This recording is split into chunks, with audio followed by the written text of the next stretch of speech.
Capítulo 7. Recorte del Daily Graph, 8 de agosto, pegado en el diario de Mina Murray, de un corresponsal. Whitby. Una de las tormentas más fuertes y repentinas que se recuerdan acaba de pasar por aquí, con resultados extraños. El tiempo un tanto bochornoso, pero de ninguna manera excepcional para el mes de agosto. La noche del sábado fue tan buena como cualquier otra, y la gran cantidad de visitantes fueron ayer a los bosques de Mulgrave, la bahía de Robin Hood, el molino de Rigg, Ronswick, Staithe y los otros sitios de recreo en los alrededores de Whitby. Los vapores Enma y Scarborough hicieron numerosos viajes a lo largo de la costa y hubo un movimiento extraordinario de personas que iban y venían de Whitby. El día fue extremadamente bonito hasta por la tarde, cuando algunos de los chismosos que frecuentan el cementerio de la iglesia de East Cliff y desde esa prominente eminencia observan la amplia extensión del mar visible hacia el norte y hacia el este, llamaron la atención de un grupo de colas de caballo muy altas en el cielo hacia el noroeste. El viento estaba soplando desde el suroeste en un grado suave que en el lenguaje barométrico es calificado como 2, brisa ligera. El guardacosta de turno hizo inmediatamente el informe y un anciano pescador que durante más de medio siglo ha hecho observaciones del tiempo desde East Cliff predijo de una manera enfática la llegada de una repentina tormenta. La puesta de sol fue tan bella, tan grandiosa, en sus masas de nubes espléndidamente coloreadas, que una gran cantidad de personas se reunieron en la acera a lo largo del acantilado en el cementerio de la vieja iglesia para gozar de su belleza.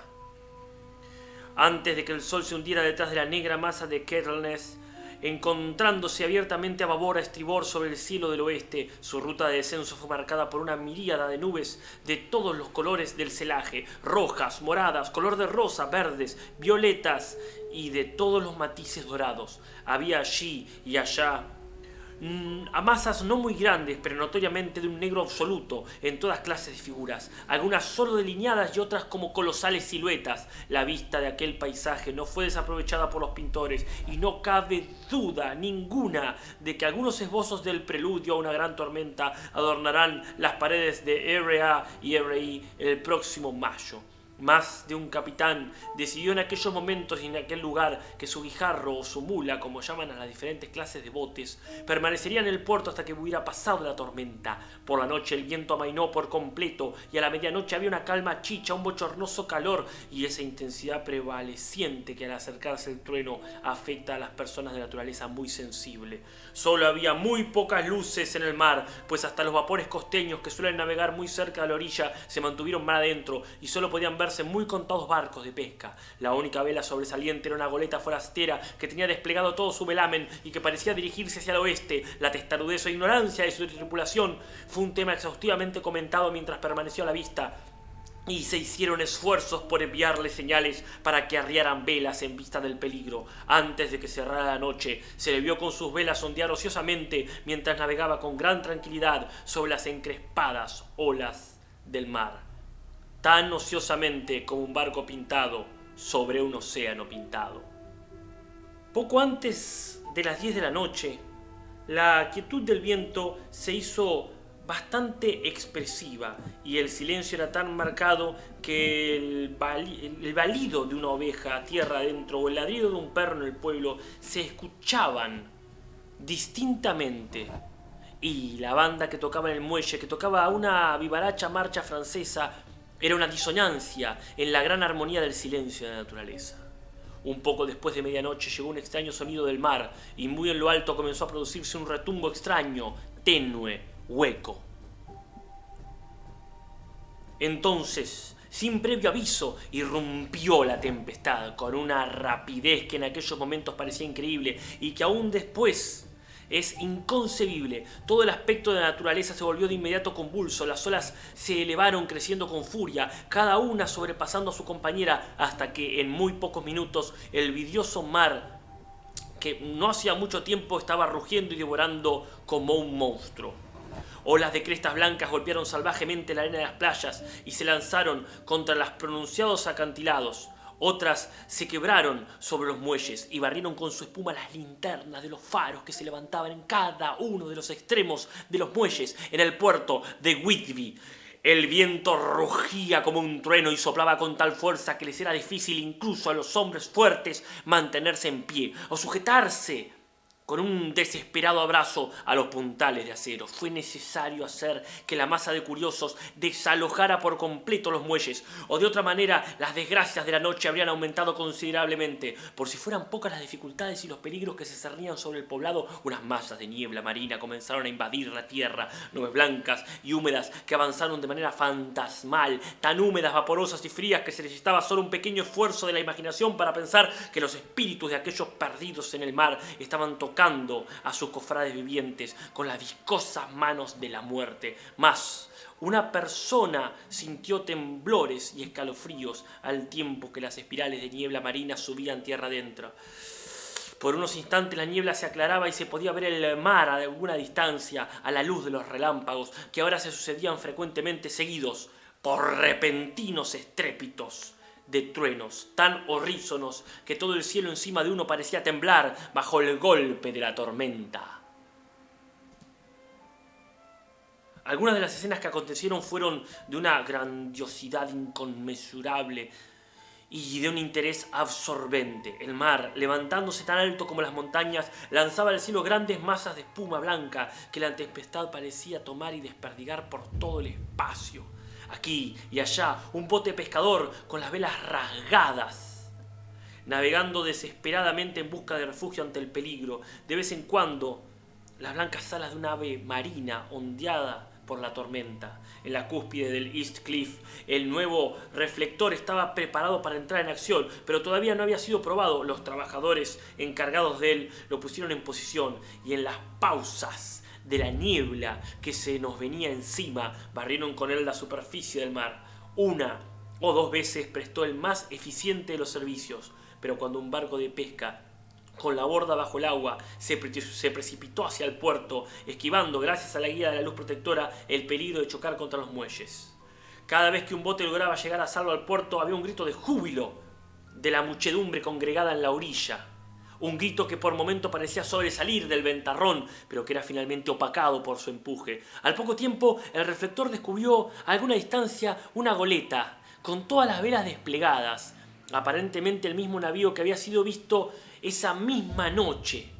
A esas horas el viento había retrocedido hacia el este y un temblor recorrió a todos los espectadores del acantilado cuando presenciaron el terrible peligro en la que se encontraba la nave. Entre ella y el puerto había un gran arrecife plano sobre el cual han chocado de tiempo en tiempo tantos buenos barcos que con el viento soplando en esa dirección sería un obstáculo casi imposible de franquear en caso de que intentase ganar la entrada al puerto.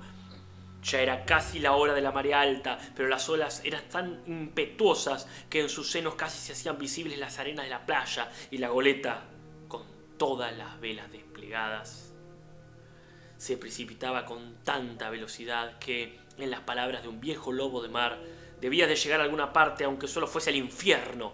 Luego llegó otra ráfaga de niebla marina más espesa que todas las anteriores, una masa de neblina húmeda que pareció envolver a todas las cosas como un sudario gris y dejó asequible a los hombres solo el órgano del oído, pues el ruido de la tempestad, el estallido de los truenos y el retumbo de las poderosas oleadas que llegaban a través del húmedo ambiente eran más fuertes que nunca. Los rayos del reflector se mantuvieron fijos en la boca del puerto a través del muelle del este, donde se esperaba el choque, y los hombres contuvieron la respiración. Repentinamente, el viento cambió al noroeste, y desde el noroeste y el noreste y el resto de la niebla marina se diluyó. Y entonces, mirabile dictu, entre los muelles levantándose de ola en ola a medida que avanzaba a gran velocidad, entró la rara goleta con todas sus velas desplegadas y alcanzó el santuario del puerto. El reflector la siguió. Y un escalofrío recorrió todos los que la vieron, pues atado del timón había un cuerpo con la cabeza caída que se balanceaba horriblemente hacia uno y otro lado con cada movimiento del barco. No se podía ver ninguna otra forma sobre cubierta. Un gran estado de reverencia y temor sobrecogió a todos cuando vieron que el barco, como por milagro, había encontrado el puerto, guiado solamente por las manos de un hombre muerto. Sin embargo, todo se llevó a cabo más rápidamente de lo que tardó en escribir estas palabras. La goleta no se detuvo, sino que navegando velozmente a través del puerto, embistió en un banco de arena y grava y lavando por muchas mareas y muchas tormentas, situado en la esquina sureste del muelle que sobresale bajo el East Cliff, y que localmente es conocido como el muelle Tate Hill. Por supuesto que cuando la nave embistió contra el montón de arena se produjo una sacudida considerable. Cada lazo y montante, cada cuerda sufrió la sacudida y una parte del mástil principal se vino abajo. Pero lo más extraño de todo fue que cuando en el mismo instante en que tocó la orilla, un perro inmenso saltó a cubierta desde abajo y como si hubiese sido proyectado por el golpe, corrió hacia adelante y saltó desde la proa a la arena, corriendo directamente hacia el empinado acantilado donde el cementerio de la iglesia cuelga sobre la callejuela que va hacia el muelle del este, tan pronunciadamente que algunas de las lápidas transatlánticas o piedras atravesadas, como las llaman vernáculamente aquí en Whidbey, se proyectan de hecho desde el acantilado que la sostenía, donde se ha derrumbado y desapareció en la oscuridad, que parecía intensificada justamente más allá de la luz del reflector. Sucedió que por casualidad, en aquellos momentos no había nadie en el muelle de Tate Hill, pues todos aquellos cuyas casas se encontraban en la proximidad estaban o en cama o habían sufrido a las alturas para ver mejor. Por eso el capitán de guardacostas de turno, en el lado oeste del puerto, que de inmediato corrió hacia el pequeño muelle, fue el primero que pudo subir a bordo. Los hombres que manejaban el reflector, después de escudriñar la entrada del puerto sin ver nada, dirigieron la luz hacia el buque abandonado y allí la mantuvieron. El capitán del guardacostas corrió sobre la cubierta de popa y cuando llegó al lado de la rueda se inclinó para examinarla y retrocedió de pronto como si estuvieran bajo una fuerte emoción. Esto pareció picar la curiosidad general y un buen número de personas comenzó a correr. Es un buen trecho el que hay desde West Cliff, pasando por el puente de Drawbridge hasta el muelle de Tate Hill, pero su corresponsal es un corredor bastante bueno y llegué con buena ventaja sobre el resto de la gente. Sin embargo, cuando llegué, encontré en el muelle a una muchedumbre que ya se había reunido y a la cual el capitán de guardacostas y la policía no permitían subir a bordo. Por cortesía del jefe de marineros se me permitió, como corresponsal que soy, subir a bordo, y fue uno de los del pequeño grupo que vio al marinero muerto mientras se encontraba todavía atado a la rueda del timón. No era de extrañar que el capitán de guardacostas se hubiera sorprendido o que hubiera sentido temor, pues no es muy común que puedan verse cosas semejantes. El hombre estaba simplemente atado de manos, una sobre otra, a la cabilla de la rueda del timón. Entre su mano derecha y la madera había un crucifijo, y estando los rosarios con los cuales se encontraba sujeto tanto alrededor de sus puños como de la rueda, y todo fuertemente atado por las cuerdas que lo amarraban. El pobre sujeto puede ser que haya estado sentado al principio, pero el aleteo y golpeteo de las velas habían hecho sus efectos en el timón de la rueda, y lo arrastraron hacia uno y otro lado, de tal manera que las cuerdas con que estaba atado le habían cortado la carne hasta el hueso. Una detallada descripción del estado de cosas fue hecha, y un médico, el cirujano James M. Coffin de East Elliot Place, número 33, quien subió inmediatamente después de mí, declaró, después de hacer un examen, que el hombre debió haber estado muerto por lo menos durante 2 días. En su bolsillo había una botella, cuidadosamente tapada con un corcho y vacía, salvo por un pequeño rollo de papel que resultó ser el apéndice del diario de la bitácora. El capitán de guardacostas dijo que el hombre debió haber atado sus propias manos apretando los nudos con sus dientes. El hecho de que el capitán de guardacostas fue el primero en subir a bordo puede evitar algunas complicaciones más tarde en la corte del almirantazgo, pues los guardacostas no pueden reclamar el derecho de salvamento a que pueden optar todos los civiles que sean primeros en encontrar un barco abandonado. Sin embargo, los funcionarios legales ya se están moviendo y un joven estudiante de leyes está asegurando en altas y claras voces que los derechos del propietario ya están completamente sacrificados, siendo retenida la propiedad en contravención a los estatutos de manos muertas, ya que la caña del timón como emblema, si no es prueba de posesión delegada, es considerada mano muerta. Es innecesario decir que el marinero muerto ha sido reverentemente retirado del lugar donde mantenía su venerable vigilancia y guardia con tanta tenacidad tan noble como la del joven Casablanca, y ha sido colocado en el depósito de cadáveres en espera de futuras pesquisas. Ya está pasando la repentina tormenta y su ferocidad está menguando. La gente se desperdiga en dirección a sus casas y el cielo está comenzando a enrojecer sobre la campiña de Yorkshire. enviaré a tiempo para su próxima edición más detalles del barco abandonado que encontró tan milagrosamente la ruta hacia el puerto en medio de la tormenta.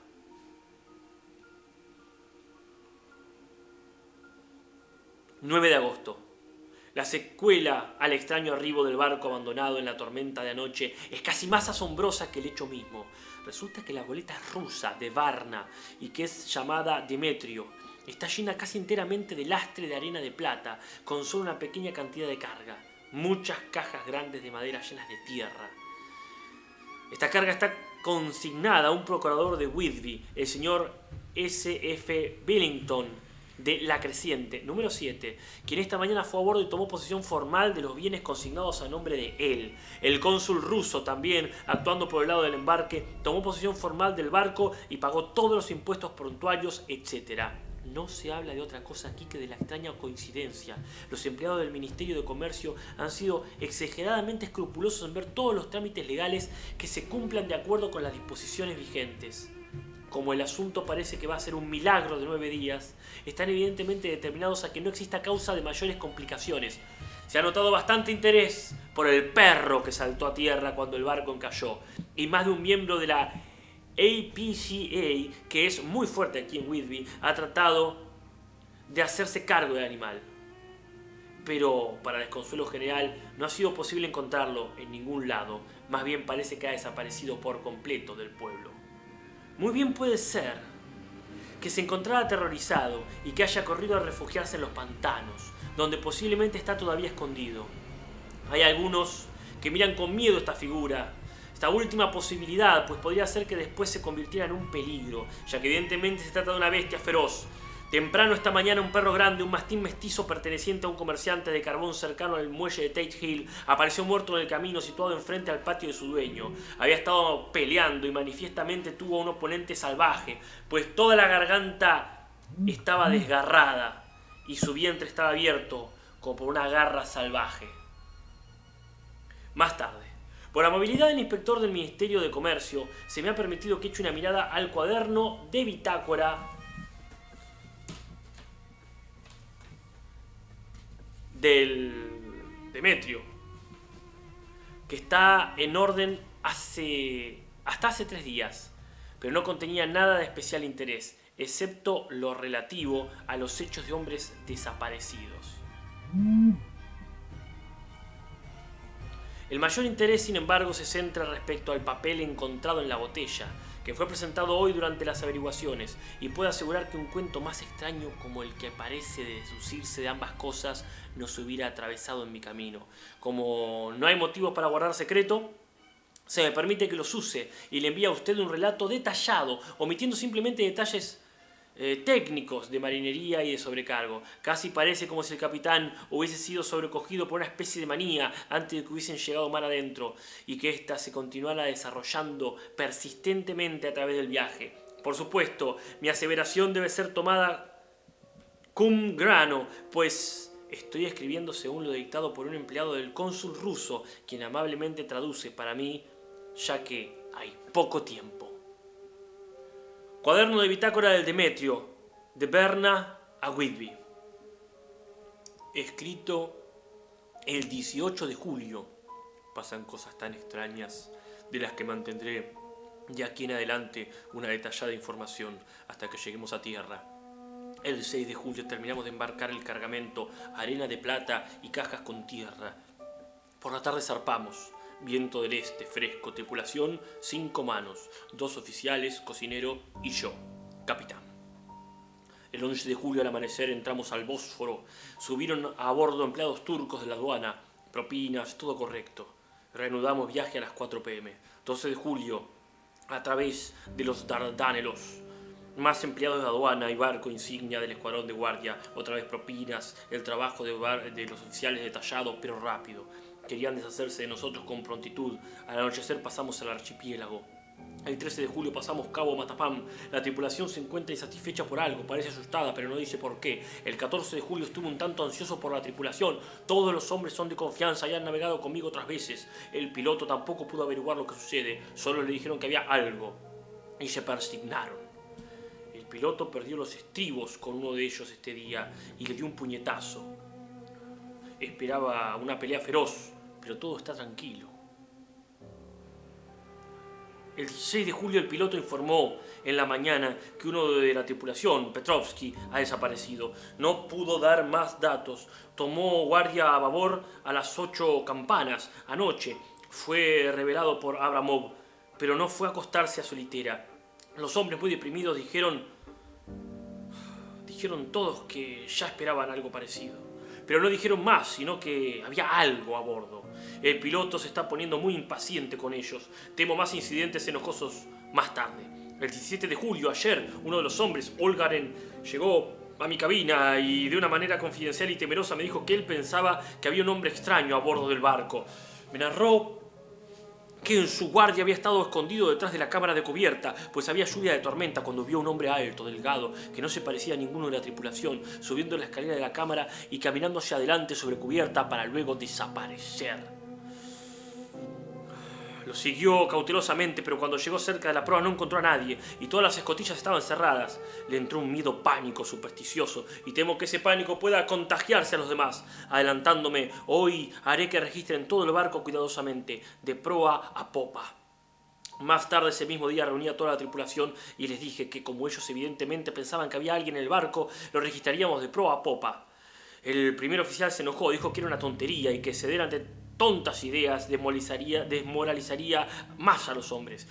Dijo que él se comprometía a mantenerlos en orden a punta de garrote. Lo dejé a él encargado del timón mientras el resto comenzaba a buscar, manteniéndonos todos unos al lado de otros, con linternas. No dejamos una esquina sin registrar. Como todo lo que había eran unas grandes cajas de madera, no había posibles resquicios donde un hombre se pudiera esconder. Los hombres estaban mucho más aliviados cuando terminamos el registro y se dedicaron a sus faenas con alegría. El primer oficial refunfuñó, pero no dijo más. 22 de julio. Los últimos 3 días, tiempo malo, y todas las manos ocupadas en las velas. No hay tiempo para estar asustados. Los hombres parecen haber olvidado sus temores. El piloto alegre otra vez y todo marcha muy bien. Elogié a los hombres por su magnífica labor durante el mal tiempo. Pasamos Gibraltar y salimos de los estrechos. Todo bien. 24 de julio. Parece que pesa una maldición sobre este barco. Ya teníamos unas manos menos y al entrar en la bahía de Vizcaya y con un tiempo de los diablos, otro hombre ha desaparecido anoche sin dejar rastro, como el primero. Dejó su guardia y no se lo volvió a ver. Todos los hombres tienen un miedo pánico. Envió una orden aceptando su solicitud de que se hagan guardias dobles, pues tienen miedo de estar solos. El piloto furioso. Temo que podamos tener algunos problemas, ya que o él o los hombres pueden emplear la violencia. 28 de julio, 4 días de infierno, bamboleándonos en una especie de tifón y con vientos tempestuosos. Nadie ha podido dormir. Todos los hombres están cansados. Apenas sé cómo montar una guardia, ya que ninguno está en condiciones de seguir adelante. El segundo oficial se ofreció voluntariamente a timonear y hacer guardia, permitiendo así que los hombres pudieran dormir un par de horas. El viento está amainando. El mar todavía terrorífico, pero se siente menos, ya que el barco ha ganado estabilidad. 29 de julio. Otra tragedia. Esta noche tuvimos guardia sencilla, ya que la tripulación está muy cansada para hacerla doble. Cuando la guardia de la mañana subió a cubierta no pudo encontrar a nadie a excepción del piloto. Comenzó a gritar y todos subieron a la cubierta. Minucioso registro, pero no se encontró a nadie. Ahora estamos sin segundo oficial. Y con la tripulación en gran pánico, el piloto y yo acordamos ir siempre armados de ahora en adelante y acechar cualquier señal de la causa. 30 de julio, noche, todos regocijados pues nos acercamos a Inglaterra. Tiempo magnífico, todas las velas desplegadas. Me retiré por agotamiento, dormí profundamente, fui despertado por el oficial diciéndome que ambos hombres, el de guardia y el piloto, habían desaparecido. Solo quedamos 2 tripulantes, el primer oficial y yo, para gobernar el barco. 1 de agosto, 2 días de niebla y sin avistar una vela. Había esperado que el canal de la Mancha podríamos hacer señales pidiendo auxilio o llegar a algún lado. No teniendo fuerzas para trabajar las velas, tenemos que navegar con el viento. No nos atrevemos a arriarlas porque no podríamos izarlas otra vez. Parece que se nos arrastra hacia un terrible desenlace. El primer oficial está ahora más desmoralizado que cualquiera de los hombres. Su naturaleza más fuerte parece que ha trabajado en su interior inversamente en contra de él. Los hombres están más allá del miedo, trabajando fuerte y pacientemente, con sus mentes preparadas para lo peor. Son rusos, él es rumano. 2 de agosto, medianoche, me desperté después de pocos minutos de dormir escuchando un grito que parecía dado al lado de mi puerta. No podía ver nada por la neblina. Corrí a la puerta y choqué contra el primer oficial. Me dice que escuchó el grito y corrió, pero no había señales del hombre que estaba de guardia. Otro menos, señor, ayúdanos. El primer oficial dice que ya debemos haber pasado el estrecho de Dover, pues en un momento en que se aclaró la niebla, alcanzó a ver North Foreland en el mismo instante en que escuchó el grito del hombre. Si es así, estamos ahora en el Mar del Norte y solo Dios puede guiarnos en esta niebla que parece moverse con nosotros, y Dios parece que nos ha abandonado. 3 de agosto, a medianoche fui a relevar al hombre en el timón, y cuando llegué no encontré a nadie ahí. El viento era firme, y como navegamos hacia donde nos lleve, no había ningún movimiento. No me atreví a dejar solo el timón, por lo que le grité al oficial. Después de unos segundos subí corriendo a cubierta en sus franelas. Traía los ojos desorbitados y el rostro macilento, por lo que temo mucho que haya perdido la razón.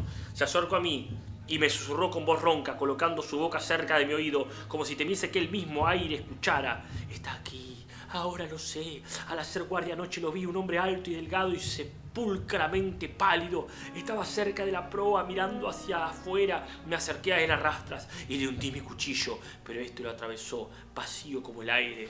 Al tiempo que hablaba sacó su cuchillo y empezó a moverlo salvajemente en el espacio. Luego continuó: pero como está aquí, lo encontraré. Está en la bodega, quizás en una de esas cajas. Las destornillaré una por una y veré. Usted sujete el timón.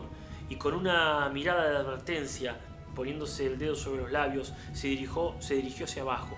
Se estaba alzando un viento peligroso y yo no podía dejar el timón. Lo vi salir otra vez a cubierta con una caja de herramientas y una linterna y descender por la escotilla delantera. Está loco, completamente delirante de locura, y no tiene sentido que trate de detenerlo.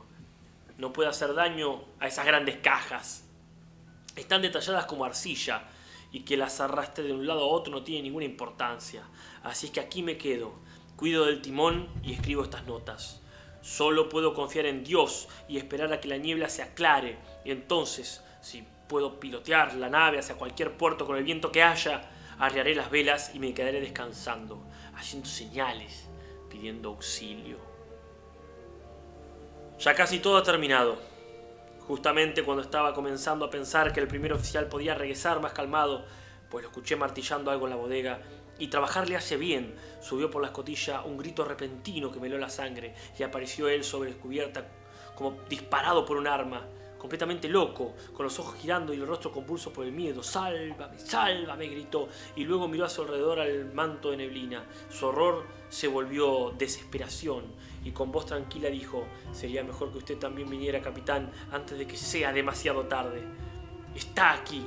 Ahora conozco el secreto. El mar me salvará de él, y es todo lo que queda». Antes de que yo pudiera decir una palabra o pudiese adelantarme para detenerlo, saltó a la amura y deliberadamente se lanzó al mar. Supongo que ahora yo también conozco el secreto. Fue este loco el que despachó a los hombres uno a uno, y ahora él mismo los ha seguido. Dios me ayude. ¿Cómo voy a poder dar parte de todos estos horrores cuando llegue a puerto? ¿Cuándo llegue a puerto? ¿Y cuándo será eso? 4 de agosto. Todavía niebla, que el sol no puede atravesar. Sé que el sol ha ascendido porque soy marinero, pero no sé por qué otros motivos no me atrevo a ir abajo, no me atrevo a abandonar el timón. Así que pasé aquí toda la noche, y en la velada oscuridad de la noche lo vi, a él. Dios me perdone, pero el oficial tuvo razón al saltar por la borda. Era mejor morir como un hombre. La muerte de un marinero en las azules aguas del mar no puede ser objetada por nadie, pero yo soy el capitán y no puedo abandonar mi barco, pues yo frustraré a este enemigo o monstruo. Pues cuando las fuerzas comiencen a fallarme, ataré mis manos al timón, y junto con ellas ataré eso a lo cual él no se atreve a tocar. Y entonces venga, buen viento o mal viento, salvaré mi alma y mi honor de capitán. Me estoy debilitando y la noche se acerca. Si puede verme otra vez a la cara, pudiera ser que no tuviese tiempo de actuar. Si naufragamos, tal vez encuentre a alguien esta botella, y aquellos que me encuentren comprenderán. Si no, bien, entonces todos los hombres sabrán que he sido fiel a mi juramento. Dios y la Virgen Santísima y los santos ayuden a un pobre alma ignorante que trata de cumplir con su deber. Por supuesto, el veredicto fue de absolución. No hay evidencia que aducir, Y si el hombre fue él mismo quien cometió los asesinatos o no fue él, es algo que nadie puede atestiguar. El pueblo aquí sostiene casi universalmente que el capitán es simplemente un héroe y se le va a enterrar con todos los honores. Ya está arreglado que su cuerpo debe ser llevado con un tren de botes por un trecho a lo largo del Esk, el río Esk, y luego será traído de regreso hasta el muelle de Tate Hill y subido por la escalinata hasta la abadía, pues se ha dispuesto que sea enterrado en el cementerio de la iglesia sobre el acantilado. Los propietarios de más de 100 barcazas ya han dado sus nombres, señalando que desean seguir el cortejo fúnebre del capitán. No se han encontrado rastros del inmenso perro. Por esto hay mucha tristeza, ya que, con la opinión pública en su presente estado, el animal hubiera sido, creo yo, adoptado por el pueblo. Mañana será el funeral, y así terminará este nuevo misterio del mar. Del diario de Mina Murray, 8 de agosto. Lucy pasó toda la noche muy intranquila y yo también. Tampoco pude dormir. La tormenta fue terrible y mientras retumbaba fuertemente entre los tiestos de la chimenea me hizo temblar. Al llegar una fuerte ráfaga de viento parecía el disparo de un cañón distante. Cosa bastante rara. Lucy no se despertó, pero se levantó 2 veces y se vistió. Por fortuna en cada ocasión me desperté a tiempo y me las arreglé para desvestirla sin despertarla, metiéndola otra vez en cama. Es cosa muy rara su sonambulismo, pues tan pronto como su voluntad es frustrada de cualquier manera física, su intención, si es que la tiene, desaparece y se entrega casi exactamente a la rutina de su vida. Temprano esa mañana nos levantamos las 2 y bajamos hasta el puerto para ver si había sucedido algo durante la noche. Había muy poca gente en los alrededores y aunque el sol estaba brillando y el aire estaba claro y fresco, las grandes olas amenazantes que parecían más oscuras de lo que era debido a que la espuma la coronaba con penachos de nieve se abrían paso a través de la estrecha boca del puerto, como un hombre que camina a codazos entre una multitud. Sin razón aparente, me sentí contenta de que Jonathan no hubiera estado en el mar, sino en tierra. Pero, ¿está en tierra o en mar? ¿Dónde está él y cómo? Me estoy poniendo verdaderamente ansiosa por su paradero. Si solo supiera lo que debo hacer, si supiera algo.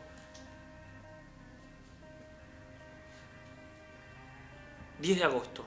Los funerales del pobre capitán hoy fueron de lo más conmovedor. Todos los botes del puerto parecían estar ahí y el féretro fue llevado en hombros por capitanes todo el camino, desde el muelle de Tate Hill hasta el cementerio de la iglesia. Lucy vino conmigo y nos fuimos muy temprano a nuestro viejo asiento, mientras el cortejo de botes remontó el río hasta el viaducto y luego descendió nuevamente. Tuvimos una vista magnífica y vimos la procesión casi durante todo el viaje. Al pobre hombre le pusieron a descansar cerca de nuestro asiento, de tal manera que nosotras nos paramos y cuando llegó la hora pudimos verlo todo. La pobre Lucy parecía estar muy nerviosa, estuvo todo el tiempo inquieta y alterada y no puedo sino pensar que sus sueños de la noche la están afectando. Hay algo muy extraño. No quiero admitirme a mí que hay alguna causa para su desasosiego. O si hay alguna causa, ella misma no la comprende. Hay un motivo adicional en el hecho de que el pobre anciano, el señor Swales, fue encontrado muerto esta mañana en nuestro asiento, con la nuca quebrada. Evidentemente, como dijo el médico, cayó de espaldas sobre el asiento, presa de miedo, pues en su rostro había una mirada de temor, de horror, que los hombres decían que los hacía temblar. Pobre querido anciano, quizás ha visto la muerte con sus ojos moribundos. Lucy es tan dulce y siente las influencias más agudamente que otra gente. Ahora mismo está muy excitada con un pequeño detalle al que yo no le presté mucha atención, aunque yo misma quiero mucho a los animales. Uno de los hombres de que siempre subía aquí para mirar los botes era perseguido por su perro. El perro siempre estaba con él. Los dos son muy tranquilos y yo jamás vi al hombre enojado, ni escuché que el perro ladrara. Durante el servicio el perro no quiso acercarse a su dueño, que estaba sobre el asiento con nosotras, sino que se mantuvo unos cuantos metros de distancia y ladrando y aullando. Su dueño le habló primero suavemente, luego un tono más áspero y finalmente muy enojado, pero el animal no quiso acercarse ni cesó de hacer ruido. Estaba poseído como por una especie de rabia, con sus ojos brillándole salvajemente y todos los pelos erizados, como la cola de un gato cuando se está preparando para la pelea. Finalmente, también el hombre se enojó y saltando del asiento dio puntapiés al perro y luego, tomándolo por el pescuezo, lo arrastró y lo tiró sobre la lápida en la cual está montado el asiento. En el momento en que tocó la lápida, la pobre criatura recobró su actitud pacífica, pero comenzó a temblar desesperadamente. No trató de irse, sino que se enroscó temblando y agachándose, y se encontraba en tal estado de terror que yo traté de calmarlo, aunque sin efecto. Lucy también sintió compasión, pero no intentó tocar al perro, sino que solo lo miró con lástima. Temo mucho que tenga una naturaleza demasiado sensible como para que pueda andar por el mundo sin problemas. Estoy seguro de que esta misma noche soñará con todo lo que ha sucedido. Toda la acumulación de hechos extraños, el barco piloteado hasta el puerto por un hombre muerto, su actitud atado al timón con un crucifijo y rosarios, el motivo funeral, el perro, unas veces furioso y otras aterrorizado, le dará abundante material para sus sueños. Creo que para ella lo mejor sería retirarse a su cama, cansada físicamente, por lo que la llevaría a dar una larga caminata por los acantilados de la bahía de Robin Hood, y luego de regreso. No creo que después le queden muchas inclinaciones para caminar dormida. 8. Del diario de Mina Murray. Mismo día, 11 p.m. ¡Ah, cómo estoy de cansada! Si no fuera porque he tomado como un deber escribir en mi diario todas las noches, hoy no lo abriría. Tuvimos un paseo encantador. Después de un rato Lucy estaba de mejor humor, debido, creo, a unas pacíficas vacas que llegaron a olfatearnos en el campo cerca del faro y nos sacaron completamente de quicio. Creo que lo olvidamos todo, excepto, por supuesto, el temor personal, y esto pareció borrarlo todo, y damos la oportunidad de comenzar de nuevo. Tomamos un magnífico té a la inglesa, en una pequeña y simpática posada de antiguo estilo, en la bahía de Robin Hood, con una ventana arqueada que daba a las rocas cubiertas de algas marinas en la playa. Creo que hubiéramos asustado a la nueva mujer con nuestros apetitos. Los hombres son más tolerantes, benditos sean. Luego emprendimos la caminata de regreso a casa, haciendo alguna o más bien muchas paradas para descansar, y con nuestros corazones en constante temor por los toros salvajes. Lucy estaba verdaderamente cansada y teníamos la intención de escabullirnos a cama tan pronto como pudiéramos. Sin embargo, llegó el joven cura y la señora Westenra le pidió que se quedara a cenar. Lucy y yo, ambas, tuvimos una pelea por ello con el molendero. Yo sé que de mi parte fue una pelea muy dura y soy bastante heroica.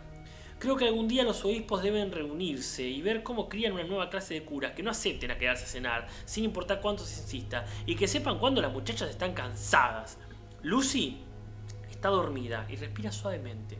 Tiene más color en las mejillas que otras veces, y su aspecto es tan dulce. Si el señor Holmwood se enamoró de ella viéndola solamente en la sala, me pregunto qué diría si la pudiera ver ahora.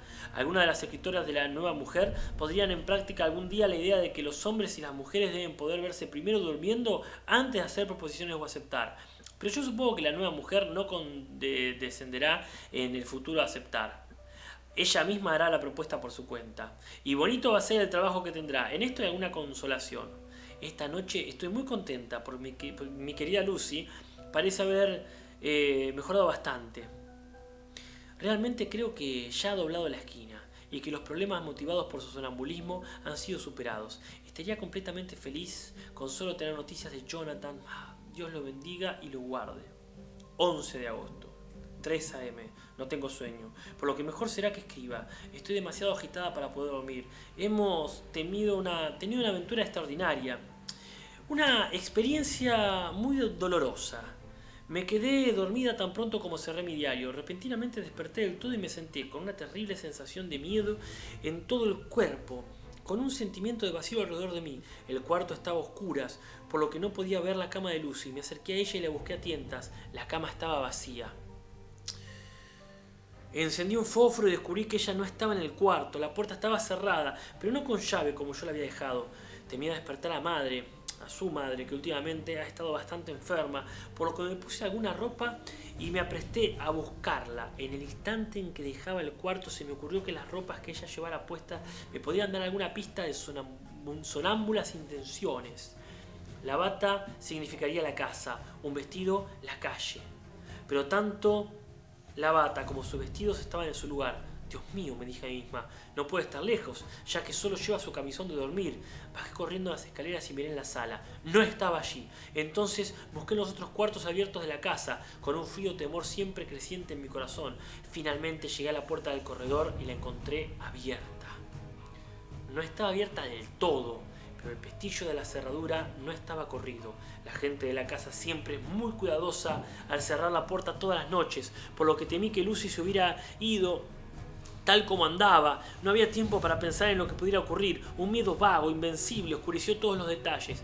Tomé un chal grande y pesado y corrí hacia afuera. El reloj estaba dando la 1 cuando estaba en la creciente y no había ni alma a la vista. Corrí a lo largo de la terraza norte, pero no pude ver señales de la blanca figura que esperaba encontrar. Al norte de Westcliff, sobre el muelle, miré a través del puerto hacia Eastcliff, con la esperanza o el temor, no sé cuál, de ver a Lucy en nuestro asiento favorito. Había una luna llena, brillante, con rápidas nubes negras y pesadas que daban a toda la escena un diorama de luz y sombra a medida que cruzaban navegando. Por unos instantes no pude ver nada, pues la sombra de una nube oscurecía la iglesia de la Santa María y todo su alrededor. Luego, al pasar la nube, pude ver las ruinas de la abadía que se hacían visibles, y cuando una estrecha franja de luz tan aguda como filo de espada pasó a lo largo, pude ver la iglesia y el cementerio de la iglesia aparecer dentro del campo de la luz. Cualquiera que haya sido mi expectación, no fue defraudada, pues allí, en nuestro asiento, la plateada luz de la luna iluminó una figura a medias reclinada, blanca como la nieve. La llegada de la nube fue demasiado rápida para mí y no me permitió ver mucho, pero las sombras cayeron sobre la luz casi de inmediato. Pero me pareció como si algo oscuro estuviera detrás del asiento, donde brillaba la figura blanca y se inclinaba sobre ella. Si era hombre o bestia es algo que no puedo decir. No esperé a poder echar otra mirada, sino que descendí corriendo las gradas hasta el muelle y me apresuré a través del mercado del pescado hasta el puente, que era el único camino por el cual se podía llegar a Eastcliff. El pueblo parecía muerto, pues no había un alma en todo el lugar. Me regocijó que así fuera, ya que no deseaba ningún testigo de la pobre condición en que se encontraba Lucy. El tiempo y la distancia parecían infinitos, y mis rodillas temblaban y mi respiración se hizo fatigosa mientras subía afanosamente las interminables gradas de la abadía. Debo haber corrido rápido y sin embargo a mí me parece que mis pies estaban cargados de plomo, como si cada coyuntura de mi cuerpo estuviera enmohecida. Cuando casi había llegado arriba pude ver el asiento y la blanca figura, pues ahora ya estaba lo suficientemente cerca como para distinguirla, incluso a través del manto de sombras. Indudablemente había algo largo y negro inclinándose sobre la blanca figura medio reclinada. Llena de miedo grité ¡Lucy! ¡Lucy! Y algo levantó una cabeza y de donde yo estaba pude ver un rostro blanco de unos ojos rojos y relucientes. Lucy no me respondió y yo corrí. Corrí hasta la entrada del cementerio y de la iglesia. Al tiempo que entraba, la iglesia quedó situada entre yo y el asiento, y por un minuto la perdí de vista. Cuando la divisé nuevamente, la nube había pasado ya, y la luz de la luna iluminaba el lugar tan brillantemente que pude ver a Lucy medio reclinada, con su cabeza descansando sobre el respaldo del asiento. Estaba completamente sola y por ningún lado se veían señales de seres vivientes. Cuando me incliné sobre ella pude ver que todavía dormía. Sus labios estaban abiertos y ya estaba respirando, pero no con la suavidad acostumbrada, sino a grandes y pesadas boqueadas, como si tratara de llenar plenamente sus pulmones a cada respiro. Al acercarme subió la mano y tiró del cuello de su camisón de dormir, como si sintiera frío, sin embargo siguió dormida. Yo puse el caliente chal sobre sus hombros, amarrándola fuertemente las puntas alrededor del cuello, pues temía mucho que fuese a tomar un mortal resfrío del aire de la noche. Así, casi desnuda como estaba, temí despertarla de golpe y por lo que, para poder tener mis manos libres para ayudarla, la sujeté el chal cerca de la garganta con un imperdible de gran tamaño. Pero en mi ansiedad debo haber obrado torpemente y la pinché con él, pues al poco rato, cuando su respiración se hizo más regular, se llevó otra vez la mano a la garganta y gimió. Una vez que la hube envuelto cuidadosamente, puse mis zapatos en sus pies y comencé a despertarla con mucha suavidad. En un principio no respondía, pero gradualmente se volvió más y más inquieta en su sueño, gimiendo y suspirando ocasionalmente. Por fin, ya que el tiempo pasaba rápidamente y por muchas otras razones yo deseaba llevarla a casa de inmediato, la zarandeé con más fuerza, hasta que finalmente abrió los ojos y despertó. no pareció sorprendida de verme, ya que por supuesto no se dio cuenta de inmediato en dónde nos encontrábamos. Lucy se despierta siempre con bella expresión, e incluso en aquellos momentos en que su cuerpo debía estar traspasado por el frío y su mente espantada al saber que había caminado semidesnuda por el cementerio en la noche, no pareció perder su gracia.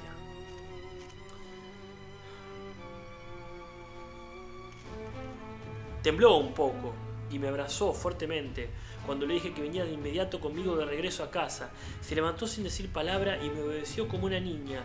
Al comenzar a caminar, la grava me lastimó los pies y Lucy notó mi salto. Se detuvo y quería insistir en que me pusiera mis zapatos, pero yo me negué.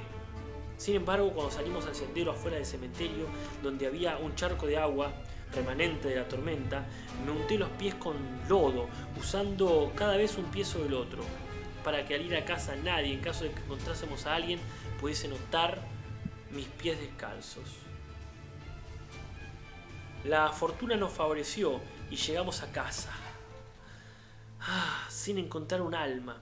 En una ocasión vimos un hombre que no parecía estar del todo sobrio, cruzándose por una calle enfrente de nosotros, pero nos escondimos detrás de una puerta hasta que desapareció por un campo abierto, como los que abundan por aquí, pequeños atrios inclinados, o wynds, como los llaman en Escocia. Durante todo ese tiempo mi corazón palpitó tan fuertemente que por momentos pensé que me desmayaría.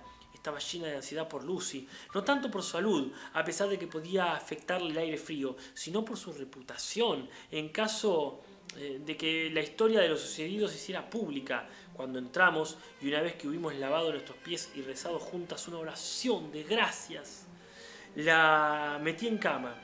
Antes de quedarse dormida me imploró que no dijese una palabra a nadie, ni siquiera a su madre, de lo que había pasado aquella noche.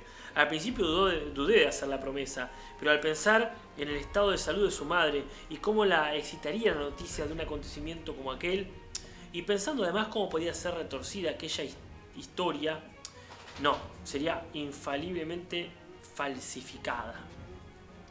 En caso de que fuese conocida, pensé que era más cuerdo prometer lo que se me pedía. Espero que haya obrado bien. He cerrado la puerta y he atado la llave a mi muñeca, por lo que tal vez no vuelva a ser perturbada. Lucy está durmiendo profundamente. El reflejo de la aurora parece alto y lejos sobre el mar. Mismo día, por la tarde. Todo marcha bien. Lucy durmió hasta que yo la desperté y pareció que no había cambiado siquiera de lado. La aventura de la noche no parece haberle causado ningún daño. Por el contrario, la ha beneficiado, pues está mucho mejor esta mañana que en las últimas semanas. Me sentí triste al notar que mi torpeza con el imperdible le había herido. De hecho, puede haber sido algo serio, pues la piel de su garganta está agujereada.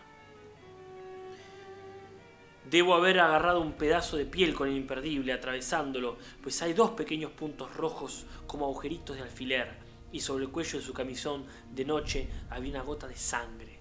Cuando me disculpé y le mostré mi preocupación por ello, Lucy rió y me consoló, diciendo que ni siquiera lo había sentido. Afortunadamente, no le quedará cicatriz, ya que son orificios diminutos. Mismo día, por la noche. Hemos pasado el día muy contentas, el aire estaba claro, el sol brillante y había una fresca brisa. Llevamos nuestro almuerzo a los bosques de Mulgrave. La señora Westenra conduciendo por el camino, Lucy y yo caminando por el sendero del desfiladero y encontrándonos con ella en la entrada. Yo me sentí un poco triste, pues pude darme cuenta de cómo hubiera sido absolutamente feliz si hubiera tenido a Jonathan a mi lado, pero vaya, solo debo ser paciente. Por la noche dimos una caminata hasta el casino, terraza, y escuchamos alguna buena música por Spur y Mackenzie, y nos acostamos muy temprano. Lucy parece estar más tranquila de lo que había estado en los últimos tiempos, y yo me dormí de inmediato. Aseguraré la puerta y guardaré la llave de la misma manera que antes, pues no creo que esta noche haya ningún problema.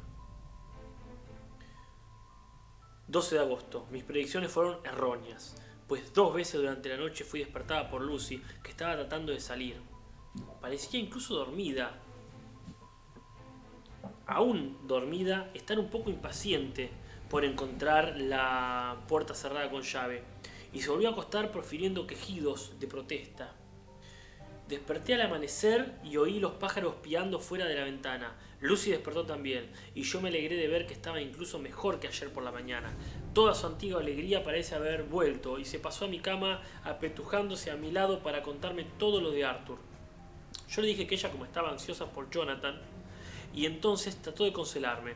Bueno, en alguna medida lo consiguió, ya que, aunque la conmiseración no puede alterar los hechos, sí puede contribuir a hacerlos más soportables.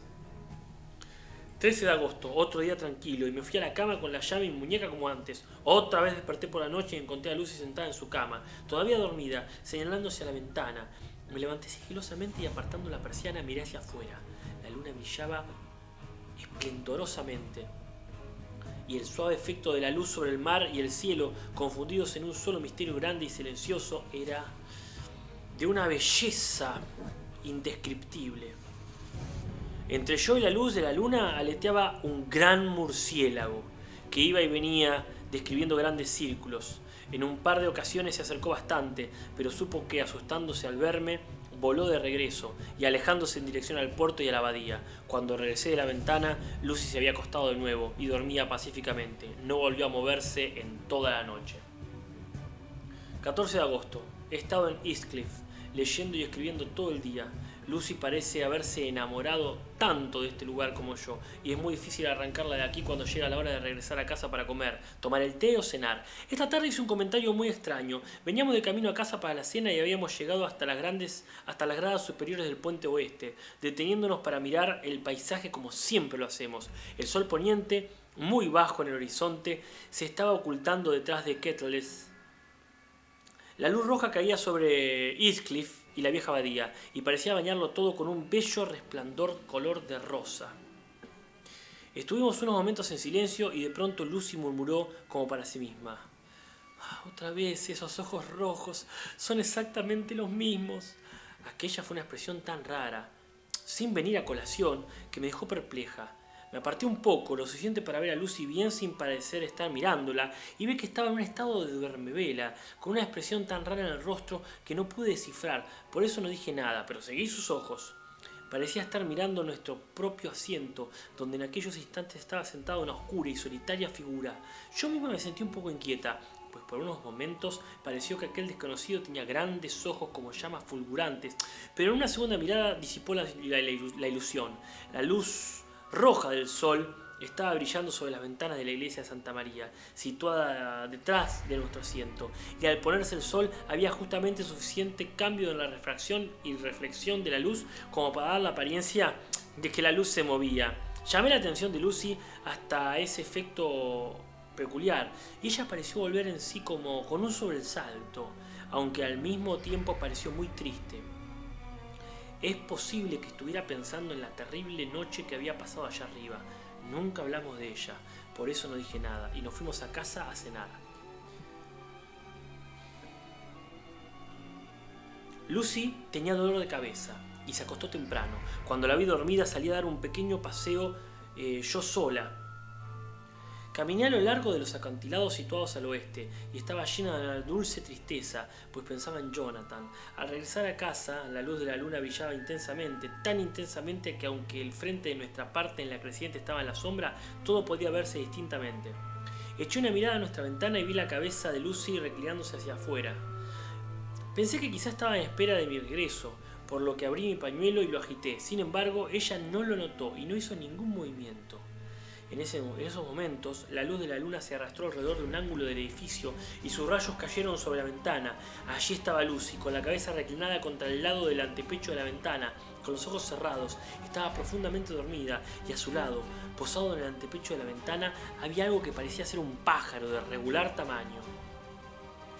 Sentí temor de que pudiera resfriarse, por lo que corrí escaleras arriba, pero cuando llegué al cuarto ella ya había estado de regreso a su cama, profundamente dormida y respirando pesadamente. Se llevaba la mano al cuello, como si lo protegiera del frío. No la desperté, sino que la arropé lo mejor que pude. Comprobé que la puerta estuviera bien cerrada y la ventana también. Es tan dulce cuando duerme, pero está más pálida que de costumbre, y en sus ojos hay una mirada cansada, macilenta, que no me agrada. Temo que esté inquieta por algo. Desearía averiguar qué es.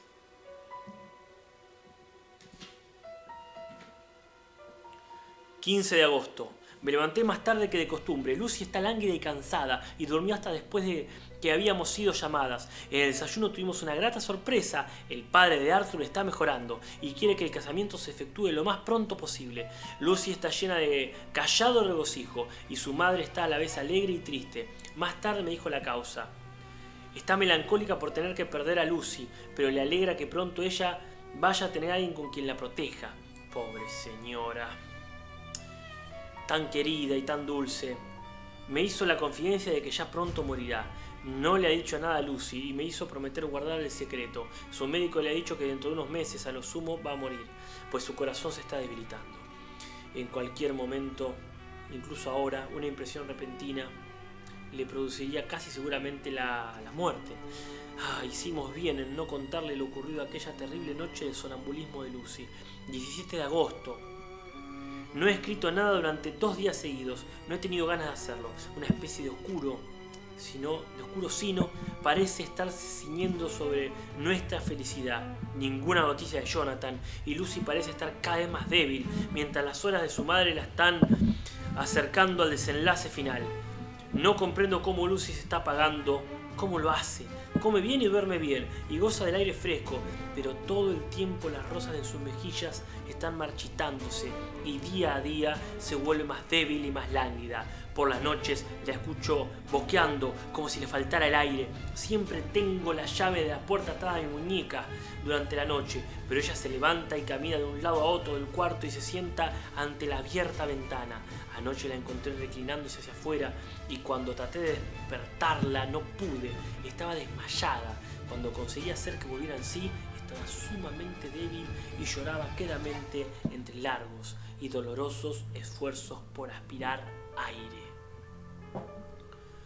Cuando le pregunté cómo había podido ir hacia la ventana, sacudió la cabeza y la volvió hacia el otro lado de la almohada.